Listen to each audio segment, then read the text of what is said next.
ओम बहन जी। शांति। ओम शांति। आज 8 तारीख की मुरली है। मीठे बच्चे, विश्व की सभी आत्माएं अनजान और दुखी है। आप उन पर उपकार करो। बाप का परिचय देकर खुशी में लाओ। उनकी आंखें खोलो। प्रश्न है, किसी भी सेंटर की वृद्धि का आधार क्या है? किसी भी सेंटर की वृद्धि का आधार क्या है? बाबा ने कहा उत्तर, निस्वार्थ सच्चे दिल की सेवा। निस्वार्थ सच्चे दिल की सेवा। तुम्हें सर्विस का सदा शौक रहे तो हुंडी भरती रहेगी। जहां पर सर्विस हो सकती है वहां प्रबंध करना चाहिए। मांगना किसी से भी नहीं है, मांगने से मरना भला। आप ही सब कुछ आएगा। तुम बाहर वालों की तरह चंदा इकट्ठा नहीं कर सकते। मांगने से सेंटर जोड़ नहीं भरेगा। इसीलिए बिगर मांगे सेंटर को जमाओ। हमने अपनी स्थिति से सेंटर को जमाने के लिए कहा। ओम शांति। रूहानी बच्चे यहाँ बैठे हैं। बुद्धि में ये ज्ञान है कैसे शुरू में हम ऊपर से आते हैं। जैसे विष्णु अवतरण का एक खेल दिखलाते हैं। विमान पर बैठकर फिर नीचे आते हैं। अभी तुम बच्चे समझते हो अवतार आदि जो कुछ दिखलाते हैं वो सब रॉन्ग है। अभी तुम समझते हो हम आत्माएं असल में कहाँ कहाँ के रहने वाले हैं। कैसे ऊपर से फिर यहाँ आते हैं। कैसे 84 जन्मों का पाठ बजाते पतित बनते हैं। अभी फिर बाप पवित्र बनाते हैं। ये तो जरूर तुम स्टूडेंट्स की बुद्धि में होना चाहिए। 84 का चक्र हम कैसे लगाते, ये स्मृति में रहना चाहिए। बाप ही समझाते तुम कैसे 84 जन्म लेते हो। कल्प की आयु को लंबा चौड़ा टाइम देने के कारण इतनी सहज बात भी मनुष्य समझते नहीं है। इसीलिए ब्लाइंड फेथ कहा जाता है। जो भी और धर्म है वह कैसे स्थापना होते हैं ये भी तुम्हारी बुद्धि में है। तुम जानते हो पुनर्जन्म लेते लेते पाठ बजाते बजाते अभी अंत में आकर पहुंचे हैं। अब फिर वापस जाते हैं। ये नॉलेज तुम बच्चों के ही है। दुनिया में और कोई भी यह नॉलेज नहीं जानते। कहते भी है 5000 वर्ष पहले पैराडाइज था, परंतु वो क्या था ये नहीं जानते। जरूर आदि सनातन देवी देवताओं का राज्य था, परंतु ये बिल्कुल नहीं जानते। तुम समझते हो हम भी पहले कुछ नहीं जानते थे। और धर्म वाले ऐसे थोड़ी है कि अपने धर्म स्थापक को नहीं जानते। तुम अभी जानकर नॉलेजफुल बने हो। बाकी सारी दुनिया अनजान है। हम कितने समझदार बने थे, फिर अब बेसमझ अनजान हो गए हैं। मनुष्य होकर अथवा एक्टर्स होकर हम नहीं जानते थे। नॉलेज का प्रभाव देखो कैसा है, यह तुम ही जानते हो। तो बच्चों को अंदर में कितना गदगद होना चाहिए। आपने कहा नॉलेज का प्रभाव कितना पावरफुल है। भगवान के नॉलेज पाकर हम एकदम असुर से देवता बन जाते। हम कैसे थे ऐसे बने और फिर से तुरंत परिवर्तन हो जाते एक ज्ञान की शक्ति से। ज्ञान जो बाबा देते हैं उसको अप्लाई करने से वो शक्ति आते। जब धारणा हो तभी अंदर में वो खुशी आए। ज्ञान सुनने से नहीं होगा। बाबा ने कहा अप्लाई करो, अंदर उसकी अनुभव में लाओ। अप्लाई करके ज्ञान को तो अंदर की अंदरूनी खुशी ऑटोमेटिक आएगा। कोई भी परिस्थिति हो कुछ भी हो, खुशी गायब नहीं होगा। तुम जानते हो हम शुरू शुरू में कैसे आए, फिर कैसे शूद्र कुल से ब्राह्मण कुल में ट्रांसफर हुए। ये सृष्टि का चक्कर कैसे फिरता है सो तुम्हारे सिवाय दुनिया में कोई जानते नहीं। अंदर में ये ज्ञान डांस होने चाहिए। हमको बाबा ने कैसे क्या बनाया, किसके आधार पर? ज्ञान की शक्ति के आधार पर। बाबा हमको कितनी वंडरफुल नॉलेज देते हैं, जिस नॉलेज से हम अपना वर्षा पाते हैं। लिखा हुआ भी है, इस राजयोग से तुमको राजाओं का राजा बनाता। राजयोग माना रहस्य युक्त योग। हर परिस्थिति की, ड्रामा के हर सीन की रहस्य को बाबा ने हमें बताया। इसलिए बाबा ने कहा, ये रहस्य को जानकर, इनसे बुद्धियों घटाकर बाबा की याद में रहे तो हम राजाओं का राजा बने। परंतु कुछ समझ में नहीं आता था। अभी बुद्धि में सारा राज आ गया है। हम शूद्र से अब सो ब्राह्मण बनते हैं। यह मंत्र भी बुद्धि में है। हम सो ब्राह्मण, फिर देवता बनेंगे, फिर हम उतरते उतरते नीचे आते हैं। कितना पुनर्जन्म लेते, चक्कर लगाते हैं। ये नॉलेज बुद्धि में रहने कारण खुशी भी रहनी चाहिए। औरों को भी ये नॉलेज कैसे मिले, कितने ख्यालात चलते रहते हैं, कैसे सबको बाप का परिचय दे। बाबा ने कहा, तुम खुद को लेने से नहीं होगा, सबको देना होगा। सब भाई बहनों के प्रति अगर विश्व कल्याण का प्रेम है, सबके प्रति प्रेम है, तो बाबा ने कहा तुमको ख्यालात चलने चाहिए, सबको मिले। कैसे मिले? तुम ब्राह्मण कितना उपकार करते हो, भी उपकार करते हैं ना, जो बिल्कुल ही अनजान है, उनको सदा खुशी बनाए, उनको सदा खुशी सुखी बनाए, आंखें खोले। खुशी होती है ना, जिनको सर्विस का शौक रहता है, उनको अंदर में आना चाहिए, बहुत खुशी भी होनी चाहिए। कल भी बाबा ने कहा, जो सेवाधारी, सच्चे सेवाधारी है, बाबा उनको भी देखते रहते हैं, उनको ही याद करते रहते। आज भी बाबा ने कहा, तुमको कितनी खुशी होनी चाहिए, सबकी आंख खोले, बाबा के ज्ञान मिले। तो कहा, जिसको जिनको सर्विस का शौक रहता है, उनको अंदर में आना चाहिए, बहुत खुशी होनी चाहिए। हम आत्माएं कहाँ की रहने वाली है, फिर कैसे आती है पाठ बजाने, कितने उच्च बनते हैं, फिर कैसे नीचे आती है, फिर रावण राज्य कब शुरू होता है, ये अभी बुद्धि में आया है। ये सब बुद्धि में आ जाने से हम कभी डिस्टर्ब नहीं होते, कोई भी बात में, ड्रामा के कोई भी सीन में डिस्टर्ब नहीं होते, और ही नाटक देखकर खुशी होती है। इसलिए बाबा ने कहा, तुम्हारी बुद्धि में आ गया, इसलिए तुम आंतरिक खुशी में रहते हो। भक्ति और ज्ञान में रात दिन का फर्क है। शुरू से भक्ति किसने की है? तुम कहेंगे, पहले पहले हम ही आए तो बहुत सुख देखा, फिर हम भक्ति करने लगे। पूज्य और पुजारी में कितना रात दिन का फर्क है। तुम्हारे पास अभी कितना ज्ञान है, खुशी होनी चाहिए ना, इतना खजाना है। बाबा ने कहा, खुशी होनी चाहिए। कोई भी परिस्थिति में क्यों क्या आता ही नहीं है, क्योंकि इतने हमारे पास खजाना है, कोई भी यूज करो तो फुल स्टॉप लग जाता। बाबा कहते, तुम्हारे पास इतना ज्ञान का खजाना है, खुशी होनी चाहिए ना। कैसे हमने 84 चक्कर लगाया है, कहाँ 84 जन्म, कहाँ 84 लाख कह दिया। इतनी छोटी सी बात भी किसके ध्यान में नहीं आती है। लाखों वर्ष के भेंट में तो ये एक दो रोज के बराबर हो गया। लाखों के भेंट में 84 जन्म, पावने का एक दो रोज के बराबर हो गया। अच्छे अच्छे बच्चों की बुद्धि में ये चक्कर फिरता रहता है। ये ड्रामा, हिसाब किताब, कर्मों का खाता, ये सब चक्कर फिरता रहता है। उसकी बुद्धि में कभी क्यों क्या नहीं आता, और चक्कर फिरता रहता है। इसलिए वो अपने को चेक करते रहते, हमको क्या करना है, बाबा ने मेरे को क्या कहा। बाबा ने कहा, तभी तो कहा जाता है स्वदर्शन चक्रधारी।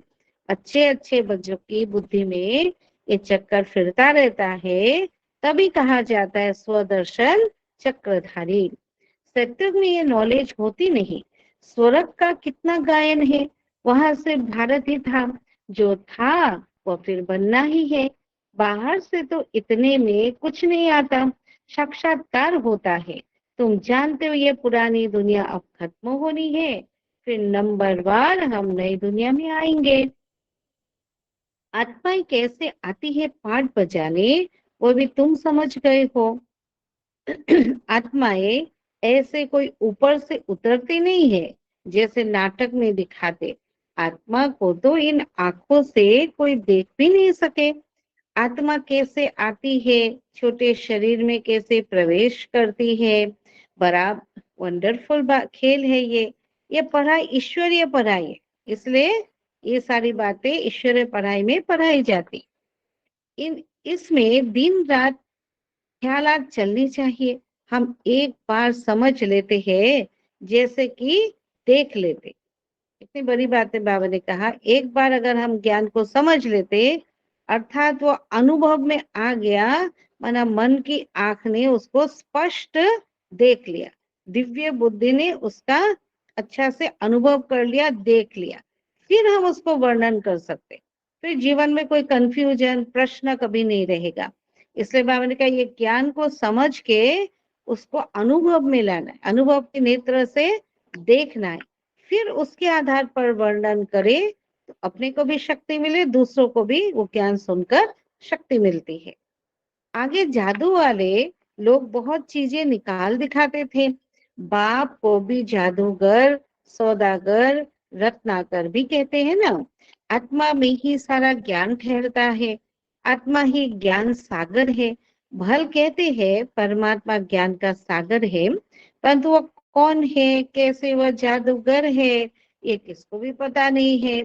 अभी हम बच्चों को मालूम पड़ गया ना, आप लोग को भी मालूम पड़ा होगा भगवान ने कैसे आपके जीवन में जादू किया। हर एक के जीवन में बाबा जादू करके बहुत अच्छा उन्नति के आगे बढ़ाकर उनको खुशी, आनंद, शक्ति, पवित्रता सब कुछ दे रहे हैं बाबा। ये जादू है बाबा के। आगे तुम भी नहीं समझते थे, अभी बाप आकर देवता बनाते हैं। अंदर में कितनी खुशी होनी चाहिए। एक बाप ही नॉलेजफुल है, हमको पढ़ाते भी है, ये सिर्फ तुम बच्चे ही जानते हो। ये दिन रात अंदर में सिमरन चलना चाहिए। ये बेहद के नाटक का नॉलेज सिर्फ एक बाप ही सुना सकते हैं और कोई सुना भी ना सके। बाबा ने देखा तो नहीं है, परंतु उनमें सारी नॉलेज है। बाबा ने देखा तो नहीं है, परंतु नॉलेज है। बाबा कहते हैं मैं सत्य त्रेता में तो नहीं जाता हूँ ना, बाबा तो वहां नहीं जाते। बाबा ने आंख से नहीं देखा, परंतु भगवान सब कुछ जानता है, वही करता है सब कुछ। परंतु नॉलेज सारी सुनाता हूँ। वंडर लगता है ना, जिसने कभी पाठ ही नहीं लिया वो कैसे बतलाते हैं, देखो है ना। सत्य के बारे में, त्रेता के बारे में बाबा ने कहा मैं आता ही नहीं उस समय, परंतु कैसे बतलाता हूँ, क्योंकि वो नॉलेज का सागर है। बाप कहते हैं मैं कुछ भी देखता ही नहीं हूँ, ना मैं सत्युत्रता में आता हूँ, परंतु मेरे में नॉलेज कितनी अच्छी है जो मैं एक ही बार आकर तुमको सुनाता हूँ। तुमने पाठ बजाया, तुम जानते नहीं हो, और जिसने पाठ ही नहीं बजाया वो सब सुनाते हैं। कितनी वंडरफुल बात। जिसने पाठ बजाया सब भूल गया, जो देखा सब कुछ देखा, और जिसने नहीं देखा वो सब सुना रहे। वंडर है ना। हम जो पाठधारी है, हम कुछ नहीं जानते, और बाप में कितनी सारी नॉलेज है देखो। बाप कहते हैं मैं थोड़ी सत्युक्तता में आता हूँ जो तुमको अनुभव सुनाओ। ड्रामा अनुसार बिगड़ दे के अनुभव के सारी नॉलेज देते। ड्रामा अनुसार बाबा सत्युक्तता ये दुनिया बिगड़ देखे सारे नॉलेज देते। कितना वंडर है। मैं पाठ बजाने आता ही मैं पाठ बजाने आता ही नहीं, और तुमको सारा पाठ समझाता हूँ। इसीलिए ही मुझे नॉलेजफुल कहते हैं, ज्ञान का सागर बाबा को इसलिए कहते हैं। तो बाबा कहते अब मीठे मीठे बच्चों, अपनी उन्नति करनी है।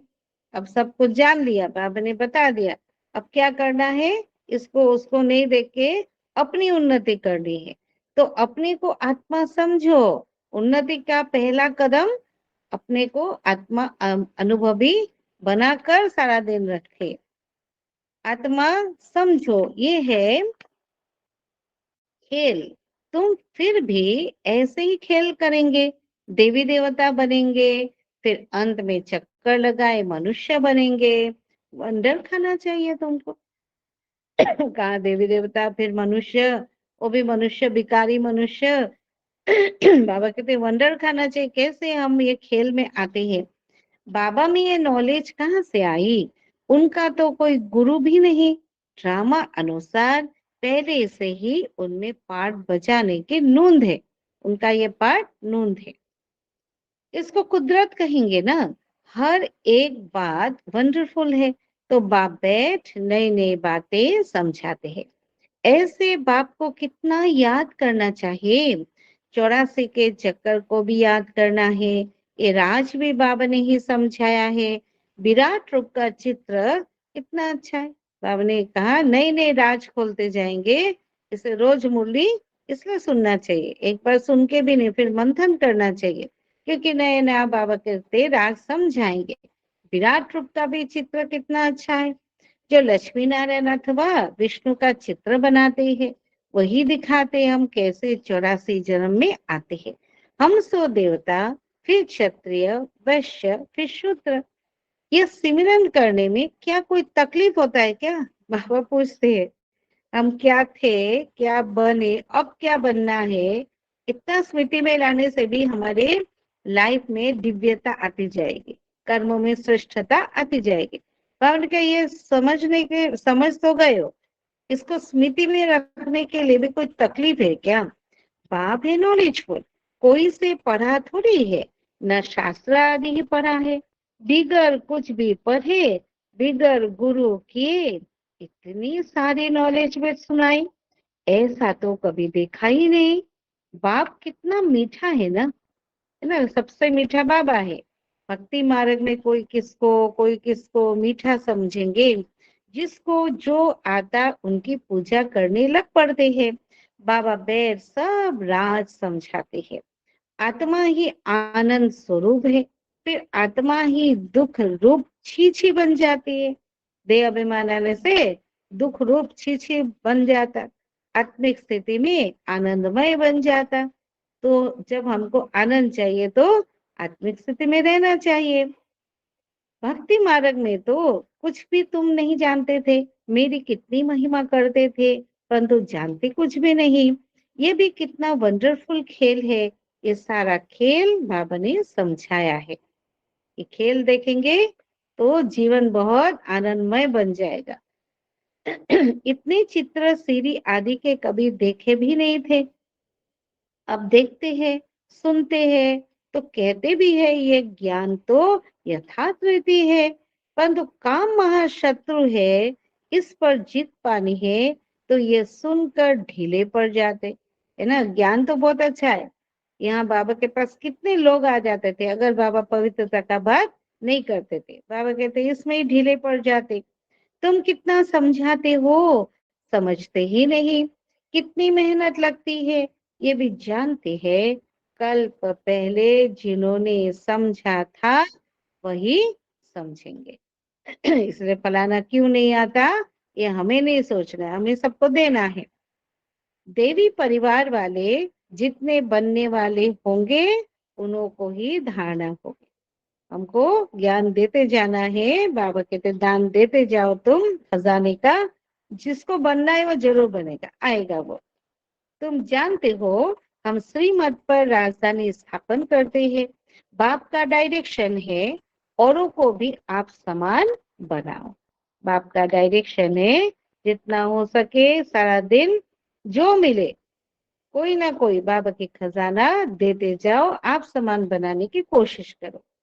बाप सब ज्ञान सुना रहे हैं, तुम भी सुना रहे हो, तो जरूर ये शिव बाबा का रथ भी सुना सकता होगा ना। परंतु अपने को गुप्त कर देते हैं। ब्रह्मा बाबा खुद जानता है, शिव बाबा से पूरा सीखा हुआ है, परंतु अपने को गुप्त कर देते हैं। और हम लोग थोड़ा सुनने से सुनाने से थोड़ा जान जाने से अभिमान आ जाता है। तो बाबा देखो कितना निर्माण है। तुम शिव बाबा को ही याद करते रहो। इनकी तो उपमा अर्थात महिमा भी नहीं करनी है। ब्रह्मा बाबा की महिमा नहीं करनी, क्योंकि शिव बाबा ने ब्रह्मा बाबा को सब कुछ दिया। सर्व का सदगति दाता, माया की जंजीरों से छुड़ाने वाला एक ही है। जब ब्रह्मा को याद नहीं करना है, उनकी महिमा नहीं करनी है, तो कोई व्यक्ति की भी प्रभाव में हमें प्रभावित नहीं होना है। एक बाबा के प्रभाव में प्रभावित होकर सबकी विशेषता को देखना है, उसको उठाना है, बाकी प्रभावित नहीं होना है। बाप कैसे भी तुमको समझाते हैं, यह तुम बच्चों के सिवाय और कोई को पता भी नहीं है। मनुष्य ये भी नहीं जानते कि रावण क्या चीज है। हर वर्ष चलाते ही आते हैं। एफईजी तो दुश्मन का बनाया जाता है ना। तुमको अभी पता पड़ा है कि रावण भारत का दुश्मन है, जिसने भारत को कितना दुखी कंगाल बना दिया है। सभी 5 विकारों रूपी रावण के पंजे में फंसे हुए हैं। बच्चों को अंदर में ये आना चाहिए, कैसे औरों को भी रावण से छुड़ाए। सर्विस हो सकती है तो प्रबंध करना है। कैसे जहां भी सेवा हो सकता है, बाबा ने कहा प्रबंध करो। जितना को हो सके बाबा की ये मैसेज दो, क्योंकि उनका भी हक है ना बाबा से लेने का। तो इसलिए सबको बताना है प्रबंध करके, सच्चे दिल से। कैसे सेवा करनी है? प्रबंध करके, अभिमान से नहीं, स्वार्थ रखकर नहीं। बाबा ने कहा सच्चे दिल से, निस्वार्थ भाव से सेवा करनी, उसको ही सेवा कहा जाता है ना। स्वार्थ रखने वाले को सेवा नहीं कहा जाता, वो तो साधारण कर्म हो गया, उसमें साधारणता आ जाते। इसलिए कहा सच्चे दिल से करो और निस्वार्थ भाव से सेवा करनी है। बाबा कहते ऐसे बच्चों की हुंडी में मैं ऐसे बच्चों की हुंडी में भरता हूँ। पैसा का चिंता बाबा कहते पहले नहीं करो, आप खुले दिल से सेवा करो, बेहद दिल से करो, निस्वार्थ से करो, बाबा उसका जिम्मेवार है। बाबा कहते ऐसे बच्चों की हुंडी मैं सकारता अर्थात मैं भरता हूँ। ड्रामा में नूंद है, सर्विस का अच्छा चांस है, तो इसमें पूछने का भी नहीं रहता। बाबा ने कह दिया है सर्विस करते रहो, मांगो कोई से भी नहीं, मांगने से मरना भला। आपे ही तुम्हारे पास आ जाएगा, बाबा भरेगा। मांगने से सेंटर इतना जोर नहीं भरेगा।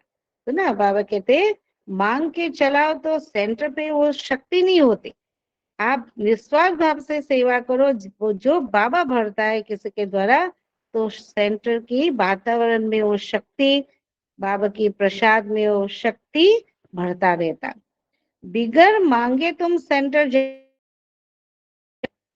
बाबा कहते तुम्हारा धारणा से, तुम्हारा शक्ति से, तुम्हारी वाइब्रेशन से, इनसे तुम सेंटर जमाओ, आप ही सब आता रहेगा। जब जो चाहिए वो ऑटोमेटिक आता रहेगा, उसमें ताकत रहेगी। जैसे बाहर वाले चंदा इकट्ठा इकट्ठा करते हैं ना, ऐसे तुमको नहीं करना है। ऐसे तुमको मनुष्य को भी कभी ऐसे मनुष्य को भी कभी भगवान नहीं कहा जाता। ज्ञान तो है बीज, बीज रूप बाप बैठ तुमको ज्ञान देते हैं। बीज ही नॉलेजफुल है ना, वह जड़ बीज तो वर्णन कर नहीं सकेंगे। तुम वर्णन करते हो, सब बातों को समझ सकते हो। हम बीज है चैतन्य, वो जड़ बीज है, इसलिए उसमें समझ नहीं, विवेक नहीं है। बाबा कहते तुम समझ सकते हो, इस बेहद के झाड़ को कोई भी समझते नहीं है। तुम अनन्य बच्चे जानते हो। बाबा ने क्या टाइटल दिया आज? अपने को अनन्य समझना। भगवान ने कहा, कोई ने हमको बुरा कहा, कोई ने बुरा भला कहा, वो नहीं सोचना है। भगवान ने हमें सवेरे सवेरे क्या कहा? तुम अनन्य बच्चे जानते हो, नंबर बार पुरुषार्थ अनुसार अनन्य है, उसमें परसेंटेज है, परंतु है सब श्रेष्ठ बाबा के बच्चे। तो भगवान ने हमको श्रेष्ठ बोला, उस खुशी उस नशे में रहना है।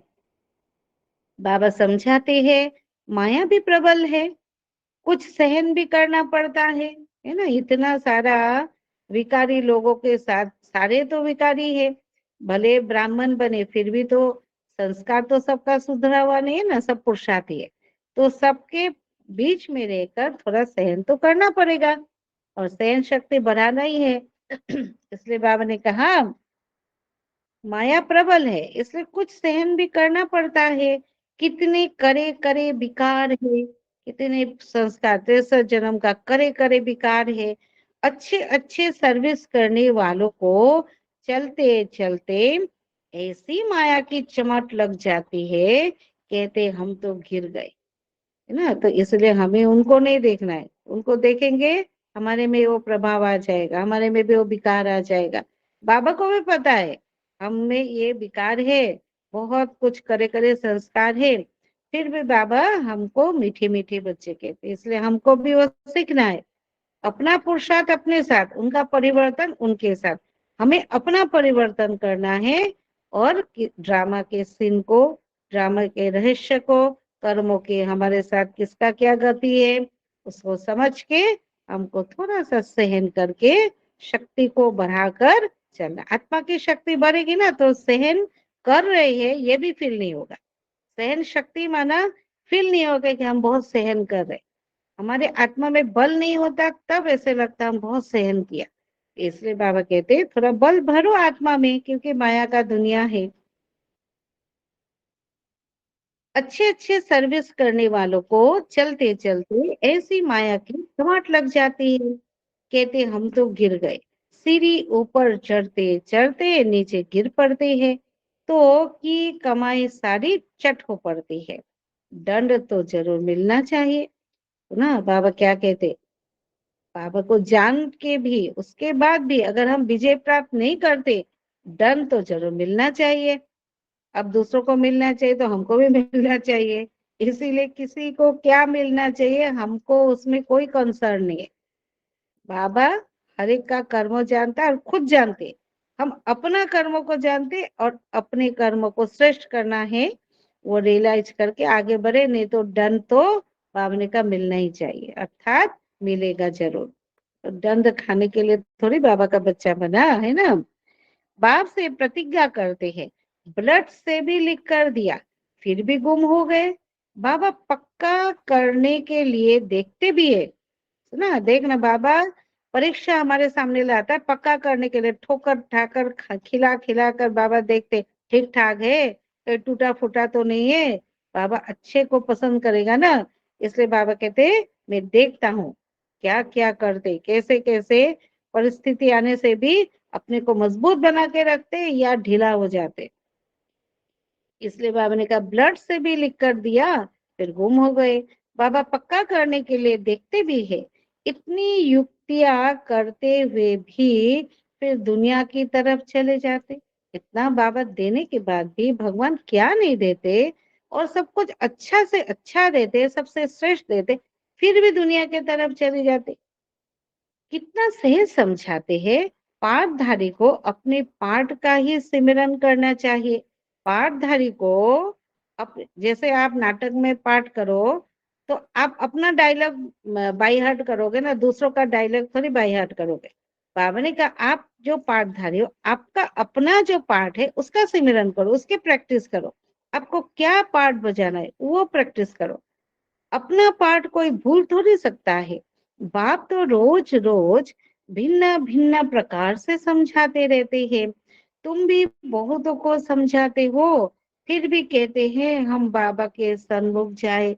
बाप का तो वंडर है ना, रोज मुरली चलाते देखो। हम भले कभी मुरली नहीं सुनेंगे, बाबा रोज मुरली चलाते हैं ना, बाबा का वंडर। वह है निराकार, नाम रूप देश काल तो है नहीं, फिर मुरली कैसे सुनाएंगे। वंडर खाते हैं ना, फिर पक्के होकर आते हैं। दिल होता है ऐसे बाबा का वर्षा, ऐसे बाप वर्षा देने आए हैं उनसे जाकर मिले। पहले संशय आता है ना, ज्ञान में कोई आता है कि निराकार कैसे सुनाएगा, तो जब उसको अनुभव हो जाता है कैसे सुनाते, तो बाबा कहते निश्चय होने से फिर भागा भागा मधुबन आते हैं। इस पहचान से आकर मिले तो बाप से ज्ञान रत्न धारण कर सके। जो निश्चय बुद्धि होते हैं ना, बाबा कहते हैं इसको ही ले आओ, क्योंकि इस निश्चय से आएंगे तो बाबा से ले सकेंगे, श्रीमत को पालन कर सकेंगे। ऐसे जाएंगे बाबा से लेंगे और उसको पालना भी करेंगे, क्योंकि शक्ति भर के जाएंगे। बाबा से इतना प्रेम होगा, जिगरी प्रेम होगा, प्रेम के आधार पर उस श्रीमत पर चल सकेंगे। इसलिए निश्चय बुद्धि को ही ले जाना है मधुबन। अच्छा, मीठे मीठे श्रीमत के उपदेश, सिक्किलरे बच्चों प्रति माता पिता बाप दादा का याद प्यार और गुड मॉर्निंग। रूहानी बाप की रूहानी बच्चों को नमस्ते। हम रूहानी बच्चों की रूहानी बाप दादा को भी याद प्यार गुड मॉर्निंग और नमस्ते नमस्ते नमस्ते। शुक्रिया बाबा, शुक्रिया। धारणा के लिए मुख्य सार। ज्ञान को जीवन में धारण कर, ज्ञान को जीवन में धारण कर खुशी में गदगद होना है। माना ज्ञान एक खजाना, उसको जितना आप पहनोगे, जितना अलंकार पहनोगे, उतना आपको खुशी होगी। इसलिए जीवन में उसको धारण करने के लिए प्रैक्टिकल कर्मों में यूज करना है। जहां जो पॉइंट को यूज करने के लिए कहा, आप जितना यूज करोगे उसका अनुभव होगा। और अनुभव का ही शक्ति, ज्ञान का शक्ति माना अनुभव का शक्ति।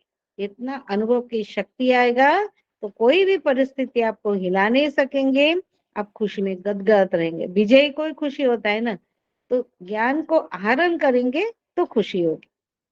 वंडरफुल ज्ञान और ज्ञान दाता का सिमरन कर।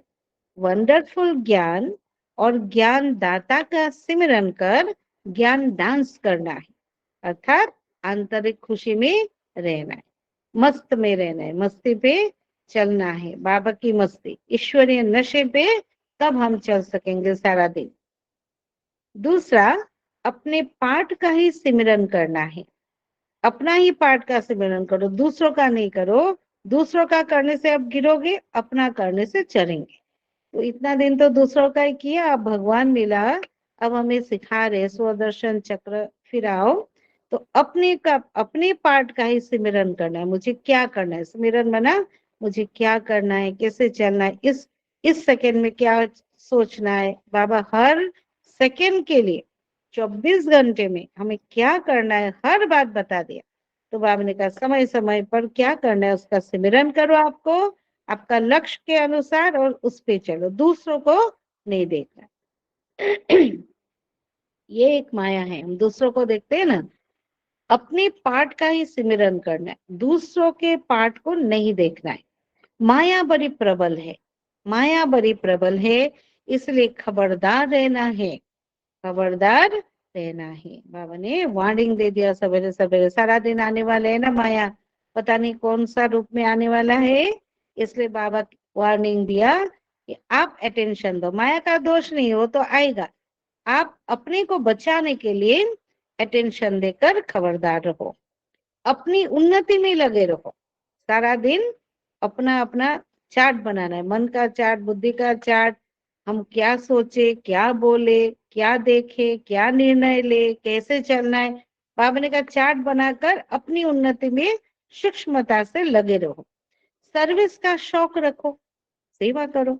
स्थूल सेवा नहीं मिले तो सूक्ष्म सेवा करो। सेवा तो बाबा ने ढेर दिया, मन वाणी कर्मों का।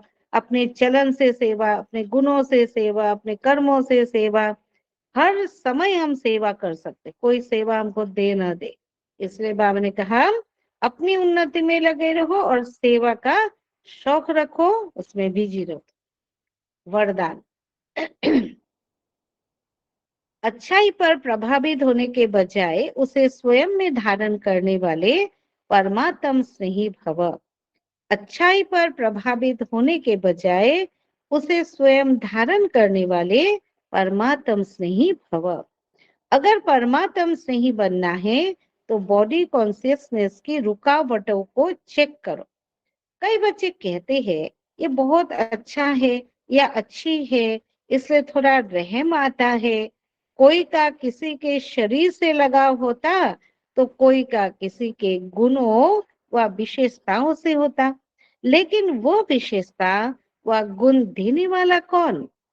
कोई अच्छा है तो अच्छाई को धारण भले करो, लेकिन अच्छाई में प्रभावित नहीं हो जाओ। न्यारे और बाप के प्यारे बनो। ऐसे प्यारे अर्थात परमात्म स्नेही बच्चे सदा सेफ रहता है। ऐसे प्यारे अर्थात परमात्म स्नेही बच्चे सदा सेफ रहते हैं। स्लोगन, साइलेंस की शक्ति इमर्ज करो। साइलेंस की शक्ति इमर्ज करो तो सेवा की गति फास्ट हो जाएगी। बाबा कहते हैं ना, यहाँ ईर्ष्या, द्वेष, रुपया का बाहुबल, ये सब से कुछ यहाँ होने वाला नहीं है। आप शांति की शक्ति, चित्त मन में शांति अर्थात योग की शक्ति जमा करो, उसी से बाबा कहते हैं सेवा का गति भी फास्ट होगा और हर उन्नति हम विजय उससे पा सकते। इसलिए साइलेंस की शक्ति को बाबा कहते इमर्ज करके रखो तो सेवा की गति फास्ट हो जाएगी। ओम शांति शांति शांति।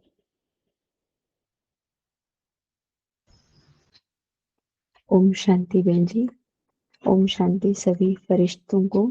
आज हमारे लिए बहुत खुशी की बात है हमारे लिए, क्योंकि बहुत दिनों से इंतजार था और बहुत पहले से हमने बहन जी को बोल के रखा था कि क्लास करनी है बहन जी, लेकिन ड्रामा अनुसार आज हुआ।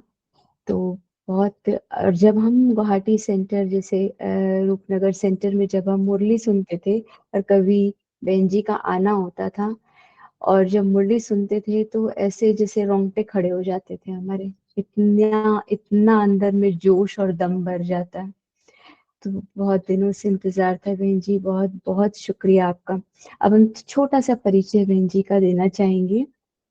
बहुत कम आयु में बाबा को पहचाना है बहन जी ने, और जहाँ तक मुझे पता है, फिर बहन जी भी करेक्शन करेंगे, कि अपने लौकिक पिताजी की प्रेरणा से ज्ञान में आए हैं बहन जी। और 1980s के करीब बाबा को समर्पित हुए। असम प्रदेश से पहली कन्या थी, ये भी मैं जानती हूँ कि असम प्रदेश से पहली कन्या थी जो बाबा को अपना जीवन दिया था। जैसे कहते हैं ना कि प्रेरणा स्रोत ब्रह्मा बाबा हमारे लिए, वैसे असम प्रदेश से दीदी जी थी। और बाकी तो दीदी जी आप थोड़ा सा बताएं, क्योंकि जितना हम जानते हैं, आज थोड़ा सा अनुभव भी सुनेंगे हम, क्योंकि टाइम है हमारे पास थोड़ा दीदी, तो थोड़ा अनुभव भी सुनाएंगे कि जिस तरह के क्षेत्र में दीदी रह रही हैं, वो जैसे कि आतंक का एरिया, नलबाड़ी क्षेत्र आसाम में एक आतंकवाद एरिया माना जाता है। और आप सभी जानते हैं कि अल्फा सल्फा आसाम में बहुत होता है। और जिस समय में बहन जी समर्पित हुई है उस समय तो, और बहुत छोटे उम्र में समर्पित होकर के, और बहुत ही सुंदर सेवा की है उन्होंने। जैसे कहते हैं ना कि जिस कौम में बाबा का परिचय देना बहुत मुश्किल हो जाता है, वहां भी बहुत सुंदर तरीके से परिचय दिया है बाबा का, और सभी सहयोगी भी बन गए। जब हम नलवाड़ी सेंटर जाते हैं और बहन जी वहाँ के बारे में बताते हैं, तो जैसे कि लगता है कि सिर्फ हिंदू धर्म का प्रचार नहीं हुआ है वहाँ पे, सभी धर्मों में बाबा के ज्ञान का प्रचार हुआ है। तो थोड़ा सा बहन जी ये अनुभव भी हमारे साथ शेयर करें आप, तो सभी के अंदर थोड़ी निर्भयता भी आएगी। और एक बात बताना चाहेंगे बहन जी, इस ग्रुप में समर्पित भाई बहनें बहुत सारे हैं, गीता पाठशाला चलाने वाले भी काफी हैं। तो एक बार हम उन सभी का हाथ भी उठवाएंगे, लेकिन पहले बहन जी आप थोड़ा सा हमें अनुभव शेयर करिए अपना। ओम शांति। मैं 1979 में ज्ञान में आई और तब मैं क्लास 10 पास किया। फिर एक साल घर से ज्ञान में आए तो एक साल घर से आना जाना किया। फिर सेंटर पे रह के शीलाबेन जी के साथ रह के मैं कॉलेज किया, डिग्री किया। उसके बाद मेरे को गुवाहाटी से नलबाड़ी क्षेत्र पे भेजा। बताया ये रूबी बेन ने, बहुत वहाँ उस समय अल्फा का पूरा आतंकवाद था। परंतु मैं शुरू से मतलब किसी को देख के नहीं आई, बाबा के भरोसे से आई है। और घर में तो मैं माँ पिता का भरोसा में रहती थी, मेरा कोई एक्स्ट्रा फ्रेंड नहीं, माँ और पिताजी फ्रेंड था। परंतु ज्ञान में आने के बाद एक शिव बाबा फ्रेंड बना। और मेरे साथ जो बहन भेजी थी बहन जी ने, उस समय ज्यादा तो बहन नहीं थी, तो वो मेरा भाषा नहीं जानती, मैं उसकी भाषा नहीं जानती हूँ। तो दोनों हम लोग गए और बहुत अच्छा से उनको भी सिखाया। आपको पता है भाषा दोनों का दोनों नहीं जानने से एक ही सेंटर पे रहते हैं, तो परंतु हम लोगों ने बहुत उसका भी आनंद उठाया। फिर वो भी सीखा, सब हिंदी आसामी सब सीखा, आदिवासी बहन थी। फिर हम लोग दोनों ने सेवा शुरू किया। तो वहाँ तो हर घर का लोग अल्फा था और गोली हाथ में, बंदूक पिस्तौल। तो हम जहाँ भी जाते थे प्राय जगह से थ्रेटनिंग आते थे हमारे। उनके मन में ये था कि ये राजस्थान का मारवाड़ी धर्म आया है, आसाम का नहीं है ये धर्म, आसाम का गुरु नहीं है, इसीलिए हमको थ्रेटनिंग लेटर आते थे। कोई तो सामने से भी आते थे बंदूक लेके कि आप उससे यहाँ आने, आप नहीं आओ, और आप आने से आपको भी जान से मारेंगे, और जो यहाँ आएगा सीखने उनको भी। तो हम ऐसे जहाँ से लेटर आते थे हमको थ्रेटनिंग लेटर, हम वहाँ ज़्यादा जाते थे। पहले सप्ताह में अगर 2 दिन जाते क्लास कराने, रोज जाने लगे। और साथ में किसी को ले जाते थे, हम साथ में लेके भी नहीं जाते थे बाद में, क्योंकि मेरे को भले मारे, हमको तो पता है ना, हम तो मरते नहीं है, परंतु दूसरे को ऐसे ही जान से कैसे शरीर छोड़ देंगे, तो इसीलिए हम अकेले जाते थे। परंतु आप देख रहे हो हम अभी भी बैठे हैं, कोई हमारे सामने नहीं आते हैं, तो हम उनको सामने से बुलवाते, जिसके द्वारा वो चिट्ठी भेजते उनको हम बुलाते उनको, तो उनको बोलो हमारे पास आए, क्यों नहीं आते, हमको थ्रेटनिंग लेटर भेजा, वो आए भले हमको मारे, परंतु मारने के पहले हमको ये बताए उनको क्या खराब लगा, हम क्या खराब काम कर रहे जो हमको मार डालेगा, ये दूसरों को भी मारेगा। तो हम ऐसे उनको बुलाते, और फिर वो बहुत बहाना लगाते, ये है वो है, तो फिर हम उनकी जगह पर जाते, क्योंकि हम जहाँ सेंटर पे हमारा था ना, वो एकदम पास में पुलिस स्टेशन था, इसलिए वो लोग आने में डरते थे। तो हम बोले ठीक है, वो कहाँ गांव में है, तो एकदम अंदर, वो बहुत अंदर रहते हैं ना, वो लोग छिप के रहते हैं। तो हम एकदम उनके गांव के पास में जाके उनको खबर देते, आ जाओ हमको बात करो। तो वो लोग पता नहीं बाहर बाहर से हमको देखते हैं, हम बैठे रहते हैं जहाँ जिसके घर में बाहर बरामदे पे उनके लिए इंतजार करके, तो बाहर बाहर से देख के फिर वो लोग मैसेज भेजते, वहाँ पे दीदी को देखने से तो बहुत डर लगता है। अब तो मैं बोलती हूँ हमारे पास तो कोई वेपन्स नहीं है, बॉम्ब नहीं है, पिस्तौल नहीं है, उनके पास तो सब कुछ है, डरने का बात नहीं, आने बोलो, क्या ज्ञान को खराब लगा उन लोग को, हमको बताए। तो वो लोग बोलते नहीं नहीं भाई, हम तो दीदी को देख लिया, बहुत शक्तिशाली है, दीदी को सेवा करने बोलो, हम लोग कोई आपत्ति नहीं करेंगे, कोई दीदी को समस्या हो तो हम लोग को बताए, हम लोग उनको हेल्प करेंगे इस बात में। तो ऐसे करके कई बार हमको ऐसा मिला, डाकू भी मिला, ट्रेन में बहुत डाकू आए, तो डाकू तो दो दो कंपार्टमेंट में लूट लिया सबको, बड़ा ग्रुप था, परंतु हम थर्ड कंपार्टमेंट में थे। तो मैंने मेरे हल्ला गुल्ला देखा, तो सोचा अच्छा देखा डाकू लूट रहे सबको, अभी हमारे पास भी आएगा। तो रात को मैं बैठ गई सीट पे, और मेरे पास जो सोने का अंगूठी था बाबा का, दादी ने हमको एक अलार्म घड़ी दिया था, जो वैनिटी बैग था, पर्स था, और मेरे पास टोली था, मैं फटाफट निकाल के उनको देने के लिए सामने रख दिया। और हम सोचा वो आने से, मेरा ही तो भाई है, कोई असुविधा हुआ होगा घर में, तो इतना उनको मिलने से अगर उनको थोड़ा सहयोग होते हैं परिवार चलाने में, मैं दे दूंगी, मेरा बाबा तो मेरे को बहुत दिया और भी देगा। ऐसे निकाल के मैं योग में बैठ गई और बाबा को बोला, बाबा आज इनका बुद्धि ठीक होना चाहिए, मैं उसकी दीदी इतनी अच्छी आपके विश्व कल्याण के कार्य में हूँ, ये निगेटिवली इनकम कर रहे, इनकी बुद्धि आज जरूर परिवर्तन होगा, इसलिए आपने मेरे पास भेजा। ऐसे संकल्प लेके मैं बैठ गई। तो डाकू का जो मुख्य है, वो मुख्य आया और बड़ा एक छुरा लेके सबको दिखाता है, छुरा मारने के लिए से एकदम नजदीक आ गया। तो आके वो एकदम चौंक गया, एक हाथ में उसका टॉर्च, आंख में एकदम टॉर्च डालता है और दूसरा में छुरा दिखाता है। तो एकदम चौंक के वो खड़ा हो गया और एकदम मेरे दृष्टि लेता गया ऑटोमेटिक। तो फिर उसका ऑटोमेटिक हाथ नीचे नीचे नीचे होता गया। जब उसको देखा बाकी लोग भी रुक गया, और एक उनका 2-4 ग्रुप है, नीचे सीट के नीचे जो सामान है ना वो तोड़ने लगा सबका। तो हमारा भी 2 था उसमें सामान, वो लोग हमारा सामान को छुआ ही नहीं, बाबा का सामान को सब बाकी का तोड़ ताड़ के किसी का ले गया, किसी को वहाँ ही कुछ निकाल के ले गया। तो ऐसे करके वो पीछे हटता गया, दृष्टि लेता गया, पीछे हटता गया, फिर नीचे उतर गया। तो फोर्थ कंपार्टमेंट वाले उनको उतारने के लिए दौड़ के भागा, जाओ जाओ हटो बोला, वो लोग को गोली लगा दिया, उन्होंने गोली मार दिया। बाकी नीचे उतर गया। तो मैं फिर साथी वाले को बोला, जो अरे वो लोग तो उतर गया, हम तो कुछ दिया ही नहीं, हमारे सेंटर पे कोई आने से हम तो कुछ पानी पिलाते, टोली खिलाते, इनको कुछ हम दिया ही नहीं, खाली हाथ चले गए इतने लोग। तो उनको बुलाओ ना, खिड़की खोलो, कुछ हम टोली भी दे, प्रसाद दे, ऐसे बोला। तो ट्रेन वाले ने बोला, अरे दीदी आप डाकू को फिर बुलाते हो, जैसे तैसे तो नीचे उतर गया। हमने बोला, बहुत बोला, वो लोग नहीं खोला, फिर हमको कुछ देना नहीं हुआ, हमको बहुत खराब लगा। इतने लोग आए, कुछ नहीं लेके गया, सबका इतना छीन छान के लूट के ले गया, सोना पैसा और सारा सामान सामने रख दिया, कुछ भी नहीं लेके गया बेचारा। फिर मधुवर में दादी ने मेरे को एक बार बोला, जोनाली अनुभव सुनाओ, सबको बोला, सब टीचर को कुछ कुछ अच्छा अनुभव सुनाओ। तो मैंने ये बात जब सुनाया तो दादी ने, उस समय तो बहुत अच्छा लगा सबको। तो दादी मेरे को बोला, तुम्हारा अगले पहले जन्म क्या था जुनाली? आशा बेन जी ने बोला, तुम खाली डाकू चोर ये सब लुटेरे कोई तुमको जीवन में मिलता रहता है।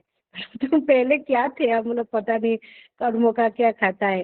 तो शाम को हम लोग का सब टीचर्स को, सब दादी बैठ के मेडिटेशन हॉल में पांडा भवन में योग कराया।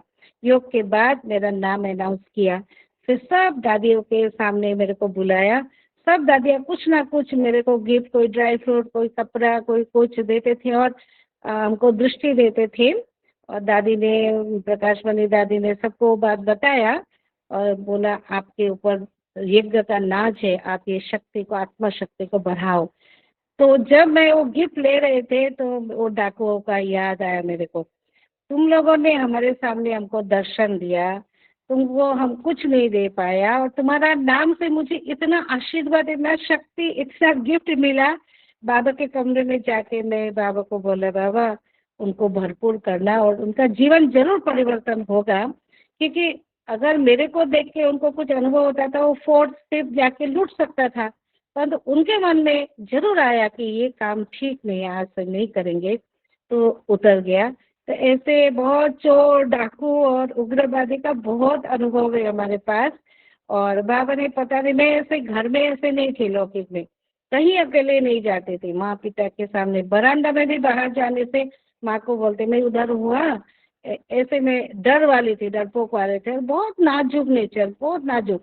कोई भी थोड़ा भी छोटा बात बोलने से मैं सोचती रहती हूँ, सोचती रहती हूँ, परंतु बाबा को पाके जब आत्मा को अनुभव हुआ और बाबा को पहचाना, अरे सर्वशक्तिमान मेरे पास है, कौन क्या कर सकता, इतना शक्ति आ गया। और मैं हमेशा अकेले अकेले घूमती हूँ, अभी तो एज हो गया, उस समय तो बहुत छोटी थी, जस्ट डिग्री पास किया, परंतु हर जगह ऐसे घूमती थी और ऐसे सेवा हर जगह उग्रवादी के अंदर अंदर गांव गांव में जाके सेवा किया।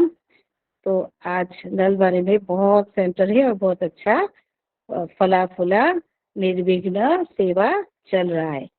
तो अभी तो समय हो गया, बाद में फिर और कभी सुनाएंगे, परंतु ये हम कहते, जितना आत्मिक भाव में हम रहते, मैंने इसका प्रैक्टिस बहुत किया, आत्मा अभिमानी बनने का प्रैक्टिस जब कॉलेज में भी जाते थे बहुत किया मैंने। और उसका ही नतीजा अंदर अंदर शक्ति बढ़ता गया।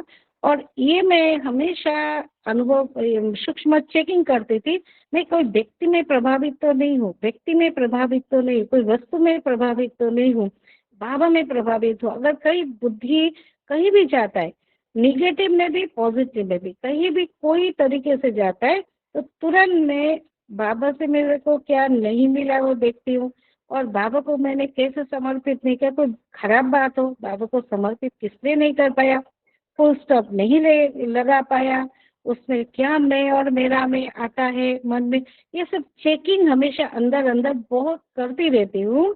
और उसके लिए आत्मा बल मेरे पास बहुत है, मैं इसका खुद भी अनुभव करती हूँ। आत्मा बल से मेरे को कोई भी परिस्थिति, हमारे साथ की बहनें बोलते आपको तो बहुत अच्छा है, सब तो बहुत प्यार करते, आपको इसलिए कोई दुख नहीं होता, कभी आप निराश नहीं होते।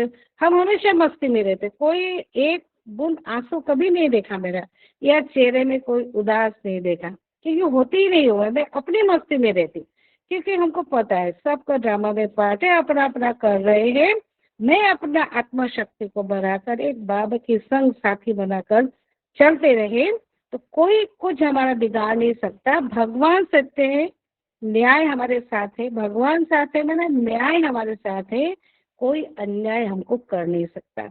इसीलिए इस निश्चय से हम आगे चलते हैं और बाबा इसका अनुभव भी कराते हैं और हम विजयी होते जाते। हाँ, कहीं हार अगर होता है तो मेरी अपनी कमजोरी के कारण, अपना अलबेला के कारण, पुरुषार्थ में कमी के कारण मेरा कोई भी हार होता, तो कोई भी व्यक्ति किसी को हरा नहीं सकता, इसका पुरुषार्थ में विघ्न नहीं बन सकता।